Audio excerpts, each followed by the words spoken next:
present of you. Yeah, that's so anyway, we can start. I don't know if you want to say something first. Yeah, of course, yeah. Sorry, I was now a bit confused too. Okay, I will say a few words in Slovene and then I'll switch to English, okay? Torej, prav lepo pozdravljeni. Danes je z nami Tom Priestley, ki torej prihaja iz Kanade, študira pa je v Cambridgeu in Oxfordu in se srečal, ko boste videli, z različnimi jeziki skozi celotno pot.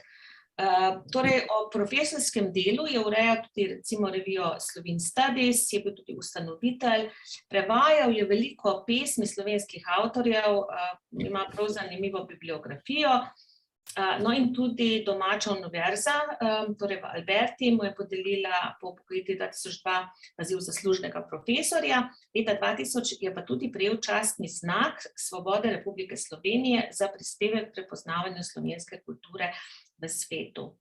So, Tom Priestley is an emeritus professor from the Department of Modern Languages and Cultural Studies at the University of Alberta in Canada, and he has over 30 years been researching various aspects of language in the Slovene minority area of Austria, which will be very interesting for us.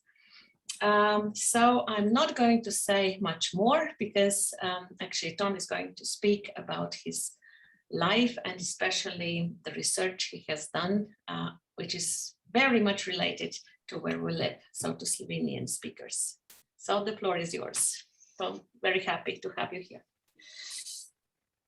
Hvala lepo. Se zahvaljujem kolegicama Rozmanič in Pižorn za priložnost se udeležiti v Tedenskih pomenkih.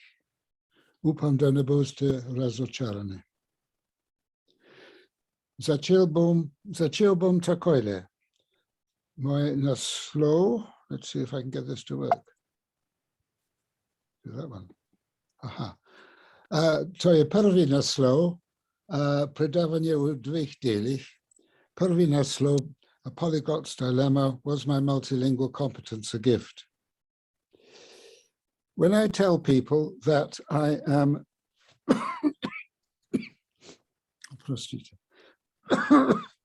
when I tell people that I'm fluent in 6 language varieties, they say this is a gift.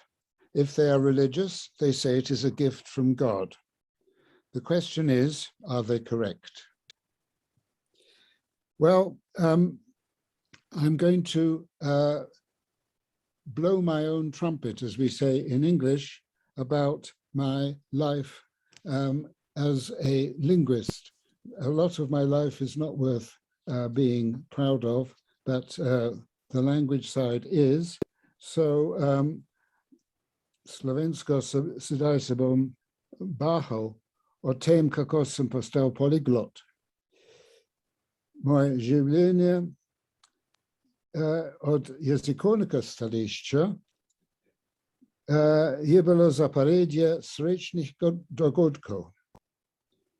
Od zdaj bom nadaljeval samo v angleščini. So the first stroke of luck was that I was born in Uganda rather than in England, where my family comes from, in Uganda. And this happened and made me trilingual because, let me just go back very quickly, and I'm going to go very fast. And if anybody has questions, please keep them until I'll have a pause halfway through after the first part of my talk, in about half an hour. So my parents went to Kampala in Uganda, and the only way to go was to go to Mombasa on the coast, and then by rickety train and a very ancient steamer to cross Lake Victoria to get to Kampala. My father was a lawyer. This is him here, not looking at the camera. And my mother was a children's nurse, teaching the local Baganda people how to look after their children. this is very embarrassing because I'm sure they knew more about it than she did. So anyway, my first lucky, we lived in a small house. This is terrible. Excuse me. It's okay, Tom, don't worry. Just have a drink. We lived in a small house. Water. And I had a nanny who was a Baganda and spoke Luganda. And I think because my parents would not have been around very much, as typical white parents, they would have spent most of the time playing golf when they weren't working, playing golf and playing bridge and drinking whiskey and so on. So I probably spent more time with Georgina, my yaya, than anybody else. So my first language would have been Luganda, and then my second and third languages would have been English and Kisetla. Now, Kisetla is a form of Swahili, the language of the settler, Kisetla. Ki is the prefix for language. And as you can see, it's a kind of Swahili, but very simplified. And Swahili is a simplified Bantu anyway. So I spoke those three languages, and I was, as you can see from this picture, a very happy young child until the age of 4, when war affected me. World War II came to East Africa in 1940, when the British invaded Ethiopia and Somaliland to fight the Italians. You can see here a picture of Mussolini and the Italians practicing their marching. And here you get the King's African Rifles, which all the white people joined as officers at the time. But my father, and this is a, what's the word? A primitive picture of the sort of life they had. My father was too old to serve. And so he, oops, sorry, I've gone too far. So he stayed in Kampala, and he was the only person in law who was white. There were, of course, people from India and Pakistan. It was all called India at the time. But they weren't allowed to be the sort of thing that he found himself doing 3 jobs. He carried on with his own law practice. He took over the management of the law firm that he belonged to, and he was also appointed a temporary judge because they didn't have any lawyers apart from him. Well, he was overworked, and after a year, he asked for leave and went down to the coast. And the next thing my mother heard was that he had had a heart attack and died. And he was buried just next to, you can see his grave here. He was buried just next to the church founded by Vasco da Gama in 1498. Very romantic background I have here. Anyway, my mother couldn't get hold of any money, so she had to work. She worked first of all in a hotel here, and then in various other places in East Africa. They're circled in red. And so straight away, I forgot my Luganda. But because I was living in these places here, this was then called Thompson's Falls. The name is now Nyahururu. And then this place here in Nairobi, and then finally Mombasa. I forgot my Luganda. And you can see on these charts, if it's green, it is something I've learned. And if it's red, it's something I've forgotten. So when I was 5, I forgot my Luganda, but I continued with English and Kisetla. And then my mother got us onto a troop ship. It wasn't as crowded as the one you see here, but it was pretty grim. And we survived the dangerous journey from East Africa to England. In 1943, we could easily have been hit by torpedoes from the U-boats in this. It was the worst year, but anyway, we got through. So we got to Liverpool, and then we took a train to where my family lived in Sussex. And so I grew up in Sussex, and I gradually used Kisetla less and less. The only time I used it was with my sister, because of course she had been around all this time as well. I haven't mentioned her. And my sister and I spoke Kisetla between ourselves when we wanted nobody else to understand, which was a very handy thing to have, secret language. Anyway, the next stroke of luck came immediately when I was enrolled in a school where everybody learned French. So when I was 7, I forgot my African languages and immediately learned French.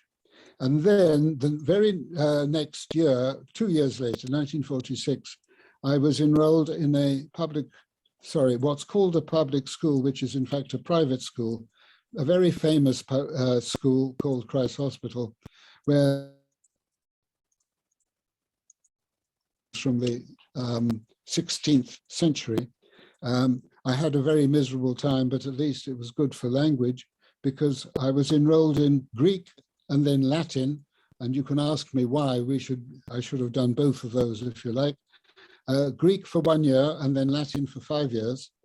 And then shortly after that, when I was 13, I was given the chance of specializing. In fact, it wasn't a choice. I had to make the choice.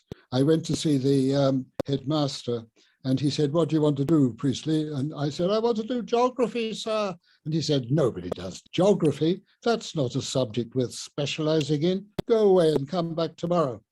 Well, I went and talked to my best friend, and my best friend said, "You should do languages." So I did languages. And by the way, my best friend, whose name is Tony, is somebody who was naturally gifted. There are such people. He was naturally gifted in languages. He was always better than I was. He never had the opportunities that I had, but he always learned faster and better than I did.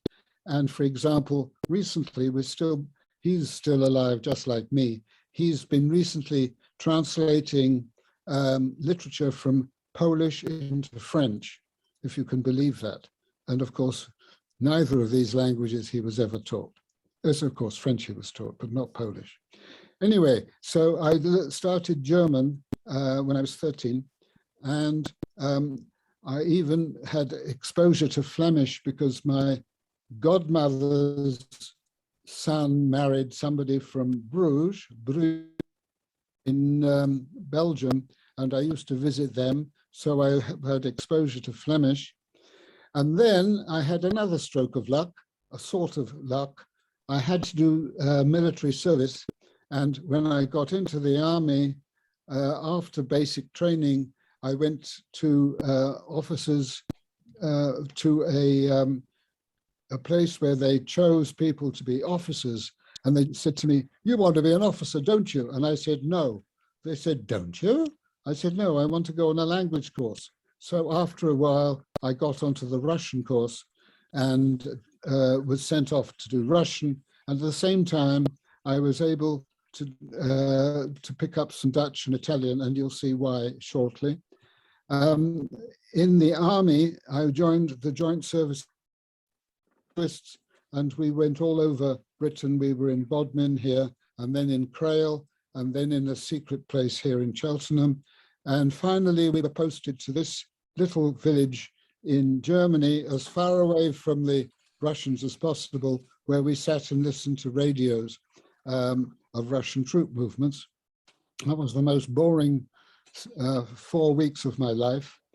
Fortunately, I had a leave, one holiday that was paid, one railway ticket, and I took the railway ticket as far as I could in Germany with the pointer, to Lindau, and then I hitchhiked to Venice. And this is why I picked up Dutch, because we often went over the border into Holland to drink the beer. And I went to the town of Roermond in Limburg to watch movies. And it was interesting. I was watching Italian movies with Dutch subtitles, which was a bit difficult to do, but I managed. So anyway, that was that. And then when I finished my military service, I went to university and I got into this college in Cambridge. I was there for 3 years, you see them here. And at college, I did French and German and linguistics and a lot of Slavic linguistics. And then I was teaching in after that, I was teaching in a high school. But we had long vacations, and in one of them, my friend Tony and I joined a group, and we went from, we got on a train in Köln, and went to Istanbul. And so I spent a long time, Tony and I were hitchhiking around Germany for 3 weeks. And when we got to Turkey, we went around Turkey for a long time as well. So I picked up some Turkish. And the following year, so there we are, that's what happened then, Dutch and Italian and Turkish. And the following year, I was lucky enough to get onto a trip to Johannesburg down here, where I worked for 6 weeks in a mine, and I picked up the local lingua franca, and then a friend and I hitchhiked from there to East Africa. These triangles are where the airplane, we went in a very, very old airplane. It took all these stops to get to Johannesburg. Any case, in the mine, I picked up Fanakalo, and also some Afrikaans. And Fanakalo, as you can see here, is an artificial lingua franca based. It's based particularly on this language here, Xhosa, and it has clicks which come from Xhosa. So I was able to pick a couple of clicks up as well. And so I spoke a little of that. And then the following long holiday, this was after I finished at university, I hitchhiked to Rijeka, took a boat to Kotor, finally got to Ohrid, which I wanted to visit. So I had exposure to the languages in this area, Macedonian, Serbian, Croatian, and so on. And then I joined a boat in Genoa, where my sister and family were going to England. So anyway, by the time I was 23, I'd had these 4 languages and been exposed to these extra languages.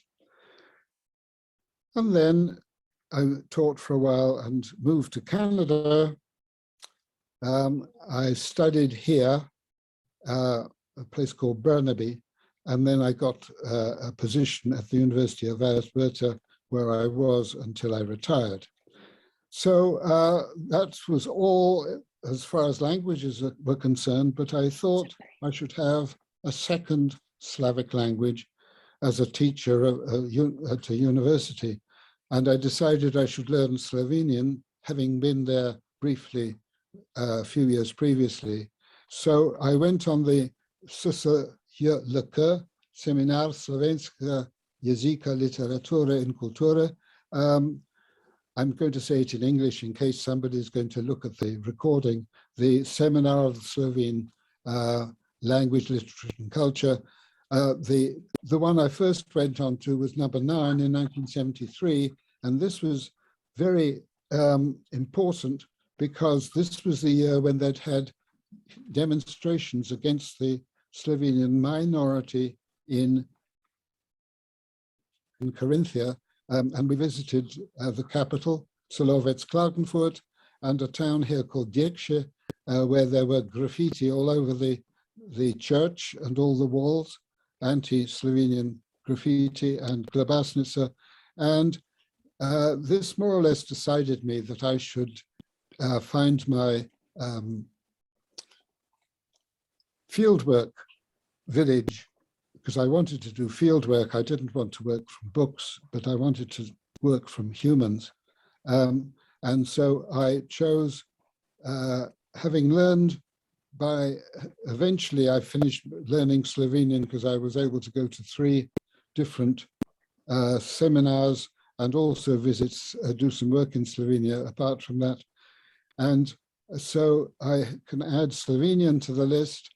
And then because I chose this village here for my field work, I was able to learn to add the dialect of the village because it is so very different from Slovenian that it has to be considered differently.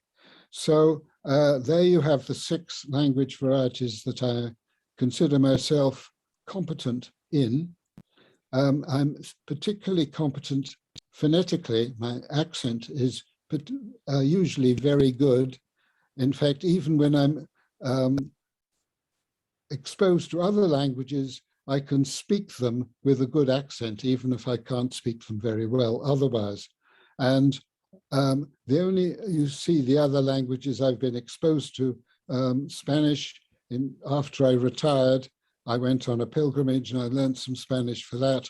And I was able to learn enough Spanish to help when I was very sick in one particular town and I had to go to a pharmacy and get some medicine. And I was able to do this without any trouble. And I also took a Swahili course out of interest. Because I was a Slavist going to conferences, I was exposed to these other Slavic languages. The sad thing here is my wife and I tried to learn Welsh and we failed. And you may want to ask me at the end why Welsh was a failure. So anyway, I'm going to finish the first part of the talk with this question. When was my brain sufficiently programmed for me to be considered multilingual? And what is the answer? Is it 1, at the stage after I forgot Luganda and Swahili and began French when I was 7 years old? Or 2, when I added German when I was 9? A bit later, that's wrong, it was actually 10. Or 3, when I added Russian when I was 20? My answer was that it was not a single time, it was a process, not a single event. I became more and more multilingual over an extended period, starting at stage 1 and extending through the other stages so that by stage 3, I could be considered multilingual. You can also say it was a gift that I was given all these opportunities to become multilingual. So it was not, come on, shift. Sorry, this is meant to be shifting. It was not a gift from the heavens. It was more a process, something going round and round and round inside my head. So that is the end of the first part of my talk. And I don't know whether we should have a pause or more now for questions. Yeah, because Is the that a second good part idea? is different, yes. I can ask my colleagues, so if they have any questions, of course, you can use tako tudi v slovenščini vprašate. Ja, gospod, torej doktor Prisli samo prosi, da govorimo počasi in razločno, ker ima težave s sluhom. Ja, tako. Torej, ima kdo kakšno vprašanje? Prav lepo vabljeni k vprašanjem. A lahko odložite do konca vsega predavanja? Yeah. Okay, then I have one question. Have you ever, because you said that you actually forgot the first language, which was what was the Luganda. Yeah. But did you then later, did ever happen that, you know, certain words did come up, or this just didn't happen? Actually, no. In Edmonton, every summer until the pandemic, every summer we have something called anyway, a day, the beginning of August, when all the associations of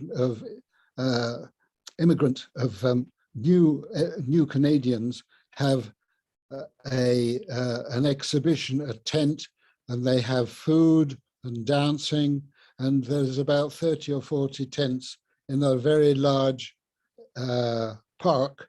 And the Ugandan one, of course, I always used to go and visit them, and they tried to speak to me in Luganda, and I couldn't understand. I have taught myself about 4 or 5 words, but it hasn't come back. When I took Swahili, I took first year Swahili in 1999 or something like that, I forget exactly. That was very easy, very, very easy. So I think there was a residual bit of Swahili in my head, because it's so different from the European languages that I shouldn't otherwise have found it so easy to pick up. But not Luganda. Okay, what about the other one, which was Kisetla? What about that one? Kisetla is a form of Swahili. So okay, so that state. Okay. So that's what I've been talking about just now. Sorry. I took a standard Swahili course. I had to learn something slightly different from what I spoke as a child. But I noticed the differences. Some of the numerals are in Kisetla a little simpler than the numerals in standard Swahili and so on. But it's not that different. It's mutually intelligible. So Kisetla is spoken all the way across, still spoken all the way across Kenya, Uganda, Tanganyika, and Rwanda, Burundi, into Congo. It's still the lingua franca of the area. So if I had been able to go back, it would have been useful. But I mean, you also said that you had used Kisetla, right, with your sister. So maybe that was also the reason that it stayed longer in your brain. Yeah, well, I spoke it longer. And also, I should point out that when my father died, when I was 4 years old, this was a very traumatic experience, losing a parent at the age of 4. And if the same time I moved away from Kampala and into Kenya and stopped speaking Luganda. So that was another reason maybe why I forgot Luganda, that it was associated with the first 4 years of my life only. Okay, yeah, thank you. Mariana has a question. Mariana is Molly. Hvala, Carmen. Hello, Dr. Priestley. My name is Mariana. Thank you very much for sharing with us your personal, fascinating story. I have a question for you, which is a kind of a personal question, because I myself have been teaching for over 30 years. English and Spanish, mainly Spanish now. What influence do you think the age has when you start learning a new language at a later age? How is it different when you start learning a new language when you're 20, when you're 40, when you're 60? Do you think it's a big difference? And what is your experience? My experience is, of course, that I started learning when I was 7. I started learning in school as opposed to being exposed naturally, and being in class at 7, and again when I was 9 and 10, and from then onwards, it was because of my background particularly, but I think even for other people, if you start that early, it's very much easier. Of course, I'm not a specialist in this subject, but I do believe that is one should start before puberty, before the change. Sometime probably before you were about 10 or 11. That is just my belief. I can't say any more than that. Thank you, Tom. Yeah, thank you. Carmen, that just adds, we have another argument which speaks for early teaching of foreign languages, right? All our guests have actually said that. Yeah, start as early as possible. Oh yes, the earlier the better, absolutely. Thank you very much. Oh, you're very welcome. Hvala, Marjana. Hvala. Še mogoče kako vprašanje? Če bi kdo kaj zastavil? Vidim, da sem vse preklikala. Okay. Then we can maybe continue with the second part, if you are okay. Okay. So glimpses into multilingual life in an Alpine village. And you've already been introduced to the village, Svoje, in German Zell. And if you go from Ljubljana north over the Lubel, or through the tunnel nowadays at Lubel to Celovec, the first town you get to is Barolje, Verlach, and if you turn right, that is the way to go to Svoje. Svoje itself is extremely attractive. As you can see here, these are all pictures that I took myself at some stage. It's a village. The picture in the middle is a procession to a church, from the church to a shrine out in the fields. So it's no wonder that once I had chosen this village for my fieldwork, that I went back whenever I could. So starting in 1978, when I first went to learn the dialect, I've been there frequently until the last time was 2013. So that's 36 years, and it has become my second home. What's called the bilingual zone in Carinthia, I'm sure most of you know this, but I'm going to say it anyway. Maybe somebody who doesn't know will be looking at a recording of this talk. The bilingual zone extends from where Štejejo starts here, all the way across up to the town of Šmohor, Mohor, I can't remember in German. Anyway, the zone is normally described as extending this far, but it doesn't mean that everybody in the zone is bilingual. In the cities, very few people. In the big towns, very few people are bilingual. And the most bilingualism extends along the southern border around about as far as here. And occasionally in a few cities like this one here, Bilchos, or Bistrica na Zili, there's a certain amount of bilingualism. I'll come back to this map later. This is the bus trip from Barolje to Svoje that I'm going to mention soon. Svoje itself is an extended village. In German, that's a zerstreutes Dorf. I don't know the official geographic term in Slovenian, whether it's Razstresena Vas or something like that. In any case, it extends 20 kilometers from this farm here to this farm here. And I have walked all of that in my field work. Most people live in this area here, and there are various other large clusters of houses here, and so on. And this is the center where the parish church and the Dom, the cultural center, is. This is important because the people in this part of Svoje speak quite a different sub-dialect from the people at this end, quite different. And I noticed this early on because as soon as I started going, I lived with a family here, and I had a car, and I used to drive down to a gostilna here for supper.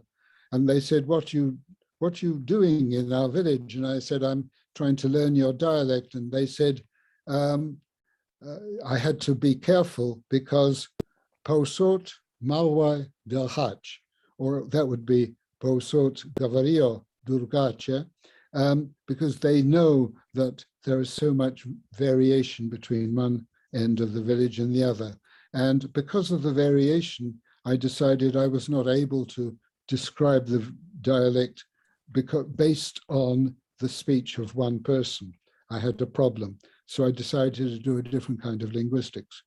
Anyway, there are 4 language varieties you can say are known, understood, spoken, read, and possibly written by Selke and Selane, by female and male inhabitants of Sele. The local village dialect, which of course most of them learn as babies. Not everybody. There are incomers who speak German only, or some other kind of Slovenian, but I would say about 97% of villagers speak Štejejo as their first language, and they speak it among themselves all the time. Secondly, there is the standard language, knjižna slovenščina, which they are taught in primary school, particularly in the 2nd grade, not so much in the 1st grade, 2nd grade and on. And then depending what sort of school they go to, if they go to the Slovenska gimnazia in Solovec, the bilingual Slovenian high school in Klagenfurt, they carry on with standard literary Slovene. If they go to a normal srednja šola, high school, they may get the chance of taking it as an option, but it isn't taught all that much or all that well. They also speak it in church, of course, and most of them are very religious and go to church every Sunday, so they hear it at least once a week. Thirdly, there is Countnerish, which they all speak to some extent because they have to talk to anybody outside the village who is a German speaker if they want to fill up with gas at a gas station, a gasoline that is, or if they want to go shopping in a small village, they will speak Countnerish, which is very different from the 4th kind of language available, which is Österreichisches Hochdeutsch, standard Austrian German, which is a little different from standard German. So we have all of those, and a lot of the people who live in Sele can speak some kind of all 4 of those. They have to speak this if they go to most banks or have to do any official business in anywhere like the capital. So they have to speak some kind of standard in German. Okay, so I'm just going back to mention this bus trip. The very first time I went to Sele, I went in 1973. I hopped onto a train in Ljubljana. I got off the train in Celovec, and outside the train station, I got on a bus which went to Barolje, and in Barolje, I switched onto a bus which went to Sele. I didn't realize it was the last bus, and I had a problem when I got up to Sele because I didn't know anybody and I had to spend the night. But that is a different story. What I'm telling you now is on the way up, I found myself sitting next to a man who I later learned was called Engelbert Buchberger, and he was one of the Shandari, one of the policemen in Sele. And this particular policeman, Engelbert, was very anti-Slovenian. He didn't like to hear Slovenian spoken. He only spoke German. He wanted to be spoken to in German. And he sat next to me, and this was more or less what our conversation was. Of course, it's not exact, it's a long time ago. He said to me, "Warum fahren Sie nach Zell?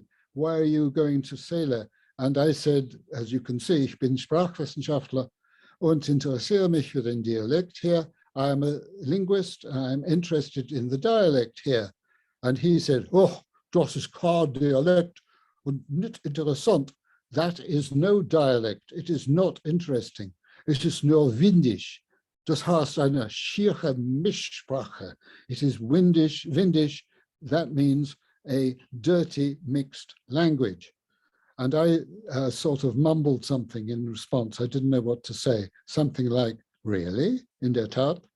Anyway, I could give a lecture on Windisch. I've given lectures on Windisch and I've written articles on Windisch. It was the word, most of you may know this, but I'm going to do it anyway. It was the word used for the language spoken by Slovenians, the word used by Germans in the 19th century. And because they spoke pejoratively, negatively, that is, about the Slovenians, the word Windisch for their language was also pejorative, but not particularly pejorative. It was just belonged with their attitude to this minority. But Martin Wutte wrote this book and published it in 1927. As you can see, it was written on the 7th anniversary of the Corinthian plebiscite, when the minority population just by a few percent chose to become Austrian Yugoslavs. The word was used more and more negatively during the 1930s until, oh dear, until it was part of the campaign against the use of Slovenian when during the Nazi period, 1940 to 45, the slogan was Windisch, Kärntner spricht Deutsch. If you were heard speaking Slovenian, you could be punished. And in fact, some people were sent to concentration camp just for speaking Slovenian. And the word Windisch as a language was used with reference to what was being spoken there. And so even nowadays, people think of Windisch as a very, Slovenian Corinthians think of Windisch as a very negative term. So anyway, that's Windisch for you. Let me just do some linguistics now, because time is passing. Because I couldn't describe the dialect, this was my aim when I went to the village, was to describe the dialect and write perhaps an article or even a book and be published and so on, the sort of thing that professors like to do. But instead, I analyzed some of the alternations, some of the variations in the way people spoke. And one particular one took my interest, the fact that nouns ending in, the Q here is the glottal stop. So that's mutia, please, and H is H, waha and noha. These are the meanings. And X is ch, strecha, boha. And there was a sound change about the 17th century where these consonants, if followed by a I or E, changed to ch, y, and sh. So these are the naturally occurring variants, mutici, plici, wai, noi, but a lot of people in Sele have regularized the forms, have gone back to using the same stem for all the forms in the paradigm. So this is the nominative plural, and instead of saying mutici, they say mutii. Instead of saying plici, they say plici, and so on. So I found this very interesting, and I found 36 words which had these consonants and ended in A.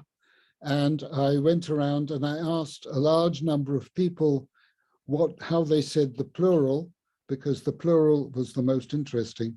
And I analyzed this, and I went back to Edmonton, and with help from colleagues in the linguistics department, we developed this graph. And now this was an early graph, 1980 something. There are patterns to be seen in this graph. They're not very easy, but you may see that the smaller circles tend to be higher and larger circles tend to be lower. And smaller circles tend to be at the extremities and larger circles in the middle. And this meant that the older people, I have to be careful I say this correctly, the older people were saying this sort of form, and the younger people were saying this sort of form. And the people in the far west of the village and the far east of the village were saying this sort of form, this sort of form, and the people in the center were saying those. In any case, what's interesting is not that particular variation, but two individuals. If we look at these two people, numbers, I think it's, let's just see what they were. Numbers 20 and 36. They were the same age and they lived reasonably close to each other, only, as you can see, only 7 kilometers apart. And they should have had similar sized circles, and they didn't. So I looked into it and I went, and as you can see, one of them was a young woman who had recently graduated in Slavic linguistics. And she, if you go back to the previous one, and she had a very large circle. She was doing a lot of forms like the ones I'm pointing to here, mutici, wai, streshi. Whereas this guy here, his name was, I've forgotten it, I'm sorry. In any case, he had inherited the inn when his father died. And I asked him, I said, in Slovenian, why don't you speak the way other people speak? And why don't you say mutici and streshi and wai and words like that? And this was his answer. Zato da na human zvani. In the standard language, as you can guess, zato da neumno zvani, because it sounds stupid. So I had this little clue that I should be looking at attitudes. And attitudes to language are influenced, as is obvious to everybody who's Zooming today, are influenced not just by one's upbringing, by education. We don't need that yet. The attitudes are influenced by the local history, by the local politics, by the local education system, by the local, the way in which people earn their living, the way people come into contact with others at work. So there's so many factors, and I spent the whole time from then, this was in the 1980s, the whole of the 1990s and 2000s, interested in this subject. And in the year 2000, 1999, 2000, I got a large grant and we did a study in 6 different places: the upper valley of the Zilea, Bistrica na Zili, Bilchos, Sela, Šmihev, and Dop. I can give you their and the research project you can see here. I had some students helping me. I took students from my university, and each of those was paired with a student helper from Koroshka, who was from the local area where the student was doing the research, whether it was in the west or the east of the village. And we asked questions about language usage. What was your first language? What was your language at school? What is your language at work? This sort of business. Do you go to church? What language is spoken in church? All sorts of language usage. And then language attitudes. We had a questionnaire about how they felt about their language and their Sloveneness, their being Slovenians in Carinthia, their Slovenskost. And we also judged their language competence because we recorded these, and we did all the questionnaires, all the questioning in standard Slovenian, and so we judged their competence in standard Slovenian. We decided we couldn't judge their competence in their dialect or in Kärntnerisch because we didn't know enough about it. So this is the general result. All three are highly interdependent, which of course is what you expect. But what you expect is not, it's not necessary just to say this is what we expect. You have to prove, and this, we did prove it. And there were many specific results. I've just got the names of the participants from the University of Alberta, and we got funding from a Canadian and also from Austrian sources. One specific result, and this is another of these obvious things, but it's just one example for you to see.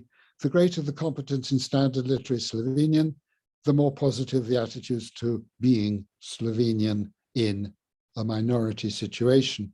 Or you can look at it the other way around. You can say the more positive people's attitudes to their Slovenianness, the greater their competence in the standard language. So it's confirmation which has to be done as an experiment in science, and we did that. So that we learned a great deal, and of course the attitudes were very important. I'm going to finish with two things. First of all, another anecdote, and I've got a mistake here. The date was in the 1980s, not what you see there. In a Fußballspiel is what they would have called it, a football game, and the štejejo področju. I was sitting next to a Selan, and I was admiring the way the goalkeeper was playing, and his name wasn't Wolfgang. I've changed his name because I shouldn't say it in public. The guy is still alive, and this is a negative thing to say. So I've changed it to Wolfgang, which is a typical German name which people in Sailor do not use. And so I said to him, Wolfgang is playing very well in the goal. He was the vratar, the goalkeeper. Is that not true? And he said, ja, rechtens we door. Yes, really, very well. And so I started asking him about the name and about the fact that everybody knew that he didn't speak very well. Wolfgang, he has a German name. He's a Selan and speaks Slovenian. And he said, oh, ja, ti skuti, Wolfgang. Skuti is connected to the word sirota and means poor Wolfgang. Nema hubene Sprache, has no language. Mawa nem schwoch, pa mawa sales tut schwoch. He speaks German badly, and he speaks Saleska also badly. Now, the family history is unfortunate, and this is also why I've changed his name. Wolfgang's grandfather was sent to Dachau and died there in the probably in the gas chamber. I've seen that gas chamber. And his father, Wolfgang's father, after the war, decided that the two children in the family, Wolfgang and his sister, who also had a very German name, they were going to be brought up to speak German for their own safety. The only trouble was that Wolfgang's father couldn't speak German very well. So because he couldn't speak German very well, and he decided not to speak Slovenian of any kind, Wolfgang grew up speaking neither language. This is an extreme example of what happens if the native dialect, the native language, is not learned properly as the first language. I'm going to finish now with two lectures that I gave to the villagers.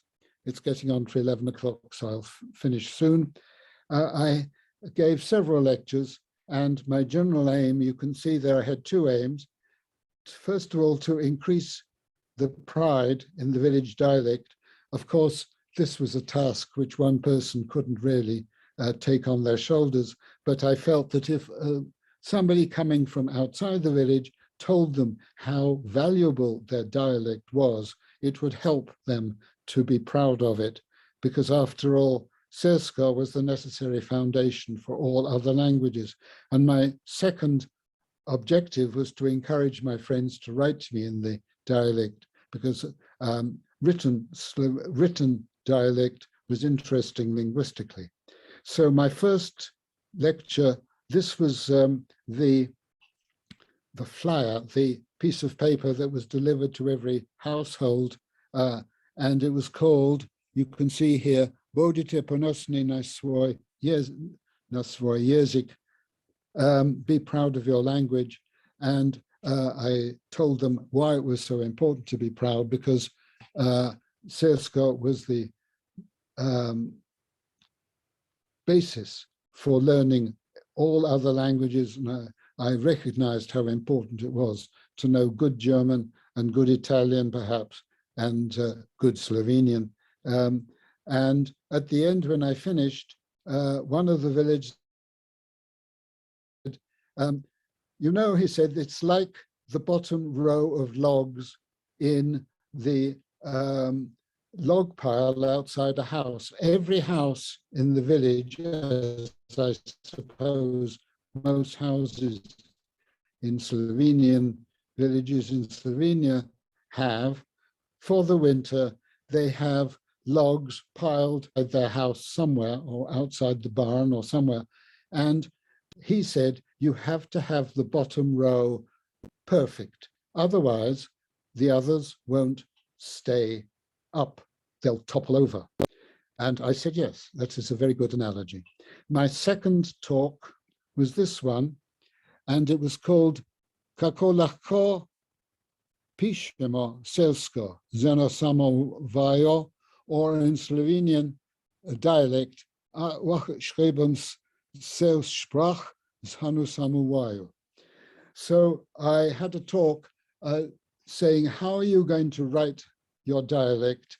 There are some problems writing the orthography, I didn't use that word, writing the alphabet, particularly the fact that štejejo has both the sound H and the sound which is written with an H in standard Slovenian.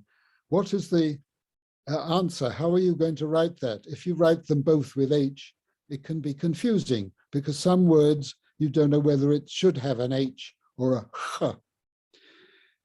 There are certain solutions to this problem. One is to do what the Czechs do, and the Germans, of course, and they use H for H and CH for H.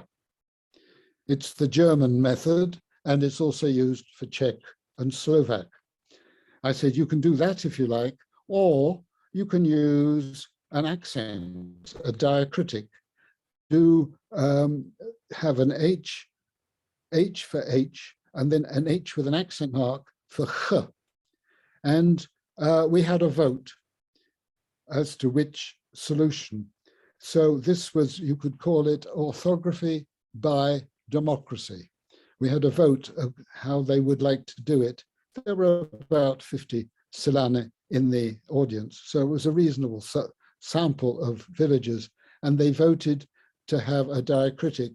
And so if I do get, and I do still get, letters or at least emails in Seelsko, some of them remember to put a mark over the H when it's a H, and to leave the mark off when it's an H. So that is the end of my talk, and I'm going to finish with some pretty pictures of Sele in the winter and the summer. And if you want, and you don't have time to ask me a question now, you can write to me. I'm asking you in Seelsko, Chemate Barai, that means uproszanie, oj škribajte, samo pišite. And this is my email address, and I'm very willing to answer questions, because whenever anybody's interested in the subject, I like to support and help them. So here's a German postcard I use to say thank you and farewell. Buchone pa strawi bote. Konc. Yeah. Thank you very much. Najlepša hvala. To je bilo res tudi za nas Slovence en velik pogled, vsaj zame, v narečje, no, čez mejo. So I would like also to share, maybe before others come up with questions, one story of my father. My father lived in Dravograd, which is, you know, a town actually bordering Austria. And he lived there during the whole war, you know. So he went to school together with the German children, because at that time the power station was built on the river, you know, Drava at that time. So he had co-students, you know, so mates, schoolmates who were from Germany, Germans, Hochdeutsche, and also Slovenians. And I remember when he's still alive and when he talks about this time, how many times he was called Windisch. Yeah, so that was one of the words that I still remember. So what the Germans called the language of my father. The other thing is that he went to school also, then he had to move to Austria because the school, I think, was bombed in Dravograd, that he learned German pretty well, I mean, really well, and especially Austrian dialects, so Austrian Hochdeutsch. And somehow later, you know, in ex-Yugoslavia, he was able to separate the language and what happened during the war. So he didn't hate the language, but of course he didn't like the people who, you know, who didn't treat him well.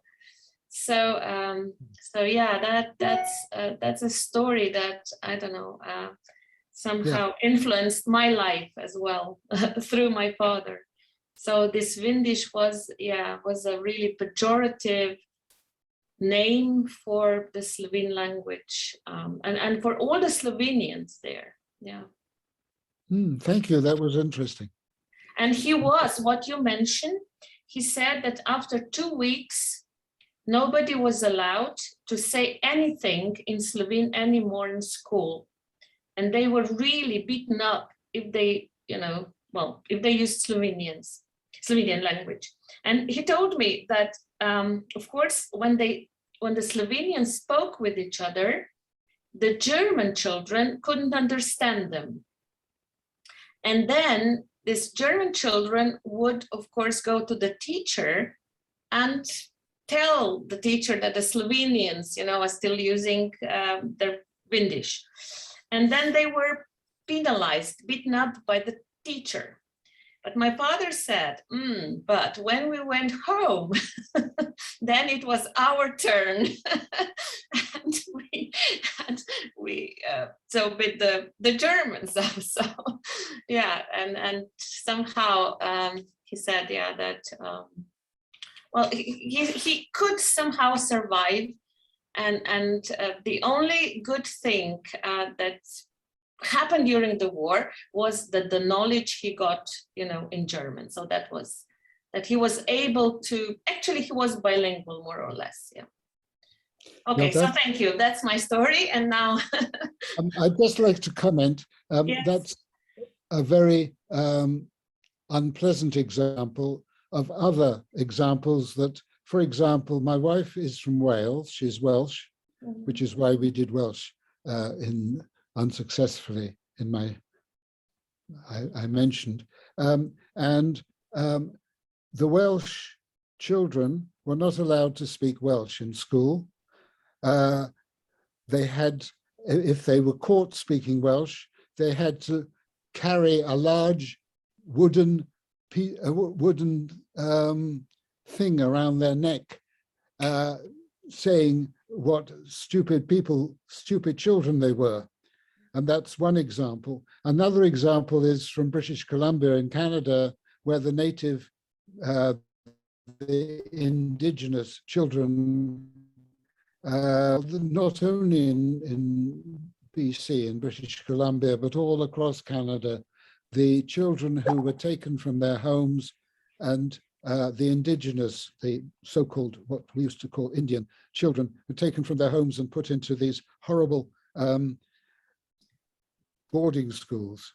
Well, that's a kind word. They were more like prisons.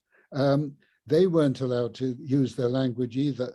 And there is one story of a school in British Columbia where if a child was caught speaking his or her native language, they had a needle put through their tongue. That's the worst I've ever heard. I was collecting examples of this at one stage, and when I got to that, I gave up. Anyway, thank you for what you said, and I believe there's a question over here. Sorry, I forget this lady's name. Jana, imaš roko gor, izvoli. No, it's sorry, it's still from before probably. Mm-hmm. I forgot to lower down, but I would just like to say buchlone, because in my parents' dialect they say the same, buchlone, because I'm from Gorenska. Useš nibo niza a. Sorry, I give time for others to ask questions. Sorry. Okay, I believe Jana Ster has a question. Yeah, Jana, izvolite. Yes, hello. First of all, thank you very much for this very interesting presentation. I would just like to put in my experience with this part of dialects. I was living in Celovec and working at Slovenska gimnazija as a language assistant for 2 years. Mm-hmm. And it's really nice to see that dialects are still strong now. Yeah, of course, now there are better times for Slovene there. But young people are still cherishing these dialects, and they are still different from village to village. Yeah, you can see their first dialect when they are learning standard Slovene. Yeah, now in Slovenska gimnazija there are children from Austria. First language for them is German. Also, there are children from Slovenia, yes, with standard Slovenia, and a lot of children with dialects. So we have a really good mix that blends together and then learns to live together, yeah, to understand each other. So yeah, I just wanted to share this experience and to thank you for your presentation. Most of the people from Svoje, who I happen to know because I've stayed in the house, which belongs to a part of the family which is probably the most, what's the word I want? The strongest proponents of Slovenskost in the village. This particular family is famous for it. One of the members of the family has always been the one who was directing the village plays, for example, and various other things like that. So almost everybody I met, I knew closely, had been to the Slovenska gymnasia, and I also knew the person who taught them, the poet Janko Mesnar, who was from the Podjuna, that part of Slovenia, of Austrian Slovenia. I knew him very well, so I knew quite a lot about the gymnasia and the choices the children had. One of the people I knew in Svoje chose Russian as her subject, and when I said why, she said, "Oh, we all chose Russian because the teacher was so attractive." Sorry, that's completely beside the point. Sorry, there may be some other questions. Ja, najlepša hvala za odgovore, za vprašanja. Mogoče še kdo bi kaj želel vprašati, oziroma mogoče sam podeliti kakšno. I could mention one interesting linguistic fact. Because the children in the Slovenska gymnasia come from one end of Austria, of Koroška, to the other, from the Zila Valley, from Bistrica, all the way across to Podjuna, to the little towns in Podjuna like Dop. They sometimes cannot understand each other very easily. And at one time, and I don't know whether our colleague here, štejejo, I forget your first name, if this is still the case, but a kind of mixture of dialects grew up among those students who slept at the gymnasia and spent every weekday there and only went home at weekends. They had a kind of mixed Slovene dialect form which didn't really exist anywhere other than in the gymnasia. Nobody ever made any analysis of this, but it would have been interesting for linguists to have seen it. I don't know whether Gospodična Šter can tell us whether that still exists. I'm not sure, but yeah, of course, they have at the end a mixture in everyday language. I unfortunately don't know those dialects very well, so I couldn't tell when they talked with each other, I couldn't understand them. So I know that they, when they talk from different dialects, that they use a different words so they can understand each other, and then I could understand them. So I know that they have different, how to say, ranks of dialects, and I know that they are using it to the context, yeah. So I'm not sure if there is any study about that, but that's very interesting. I've never heard of it anyway. Yeah, me neither. Hvala. Ja. Alma, izvolite. So Alma, please. Hello. Hello from Sarajevo in Bosnia and Herzegovina. It's very nice to meet you. I work at the University of Sarajevo and just recently discussed bilingualism and multilingualism with my students. It's really a pleasure to listen to your talk and to learn about your exceptional life. My question leans more towards the intercultural aspect of learning languages. I hope that's okay. And to maybe your personal experience. We do know that multilingualism increases this awareness of cultural differences and empathy for these differences at the level of linguistics and in particular pragmatics, of course. But I'm more interested in this sense of culture and identity. If that's not too much, I'm very interested, maybe if you could comment on how and if particular exposure to the culture impacted your identity, maybe collective, individual identity, and then of course, interest in learning languages in the future. But I'm particularly interested in this collective and individual identity, or if you've noticed anything like that, have you ever done maybe work on that and research?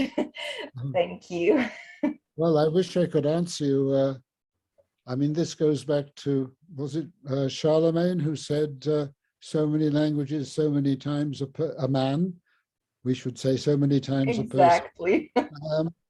And I certainly believe that what you're saying is quite correct, that you understand the culture, you appreciate the culture much better if you know the language. And I do know that people who lose a language also lose their attachment to the culture. Those native North American children who have lost their languages find themselves without their native culture, and sometimes there are instances where you get young people who have no culture at all because they have lost their native one and they haven't really picked up enough English or any other kind of language. As for myself, I just hope what you're saying is right, that I appreciate. I certainly can, perhaps, I think it's true, I can see how the people of Sele look at the world because I can speak their dialect. But perhaps I'm just imagining that. I don't know. There's no way of knowing. I'm sorry, I can't answer you properly. It's no, that's exactly it. I just wanted to hear your comment on this particular phenomenon. Thank you very much.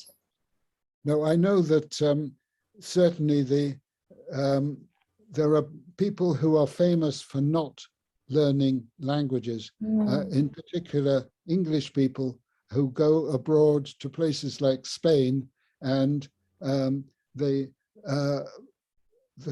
buy some sort of property on the one of the coasts of Spain, you know, the Costa Brava or the Costa del Sol or one of those. And very quickly they find that they can go to fish and chip shops where they can speak English and they can do everything in English and they don't have to learn any Spanish at all. And this is really rather ironic because Spain is famous for having a population which doesn't like to learn foreign languages. When I went on the pilgrimage, the walk, we didn't walk the whole distance, admit, from the French border to Santiago de Compostela. I did not walk for a whole month, but in any case, I was able to, I had to use the Spanish I had learned because almost everywhere, we went to buy food for our, for lunch, we had to buy some bread and cheese and fruit, for example, we'd have to speak Spanish. That nobody spoke any other language at all. The Spanish are famous for this, just like the English. And I don't know whether it means they are much more insular, much more inward looking, but I wouldn't be surprised. Thank you very much. Thank you. Yeah, which is absolutely, I think, not true for small nations, right? I mean, Slovenians are open to foreign languages and, I mean, to learning languages much more I mean, we believe that this comes also with the number and with the, you know, I mean, kind of smallness, which, I mean, can also be an advantage, you know, for us. While, you know, the big nations maybe, as you said, are more inner. So how would I say, inner looking. So they cherish what they have, and they don't see the world outside, as you said, insular. Yeah. I would just like to add one more comment. When you talked about so that Wolfgang, right, who was not able to use neither of the languages. I remember we had a PhD student later. I mean, she actually did, I think she studied education policies here in Ljubljana, but she was a student, a Marie Curie student. And she once gave a talk about Turkish immigrants in Germany. And she, I remember that they did a study there. And what was the most problematic with Turkish children there was if their parents used a kind of a mixture of German and Turkish. So the parents moved there, but they weren't able to speak, of course, German properly. And then in order, you know, to facilitate their children, they started to use German, but that was not, you know, that was a non-existent language. And she said that these children had extreme difficulties in school to learn German because they had no language, no system at all. Absolutely. So I can confirm what you said about Wolfgang. Yeah. So yeah. About die Wolfgang. Yep. Yeah. Yeah, we also have this word, I mean, in my dialect, solotlik. So, yeah, something similar. Yeah. And maybe also, I don't know. Say that one of the people who came to work here came from a little village very close to Dravograd. So I know quite a lot about that area. He finished up working for a heli skiing operation in British Columbia, but he did come from that part of Slovenia, and I visited it myself once. It's very close to where Cankar, was it Cankar was born in that area? No, Prežihovoranc, maybe. Oh, that's right. Yeah. I'm sorry, I got confused there. Yeah, I went to see Voranc's his house, and so I've been to that. Your part of Slovenia. That's right. Wrong one. I apologize. You don't have to at all. Many Slovenians, I think, don't know that. Okay, so thank you very much. Natasha, do you have a question? Because you are a Slovenian, I mean, an expert in Slovenian, so maybe, or anybody else who would like to set a question, or otherwise we will just wrap it up. And I would like to really thank you. Najlepša hvala za prečudovito, zelo zanimivo predstavitev, življenjsko pot, ki je bila tako kot bumpy road, torej veliko navzgor in navzdol in veliko opportunities, torej zelo veliko možnosti za učenje jezika. In zelo pomembno je, da bi videli, da so to možnosti, odprte možnosti, ki se jih lahko veselimo, da se učimo jezika, ne pa, da so to torej neke prepreke, ki nam jih postavlja življenje. So thank you very much. We are very happy and very grateful that we were able to share this with you. Me je veselilo. Ja, tudi nas. Vse najlepše v Kanado. Veliko zdravja, še naprej. Najlepša hvala. Ja, Nataša, hvala. Najlepša hvala vam za vašo pozornost. Ja, hvala. Nasvidenje. Hvala. Hvala, nasvidenje, lahko noč. Lahko noč. Se vidimo naslednji teden in vse dobro. Okay. Leave. Nasvidenje. Nasvidenje. Nasvidenje. Leave. Leave meeting. Nasvidenje. I keep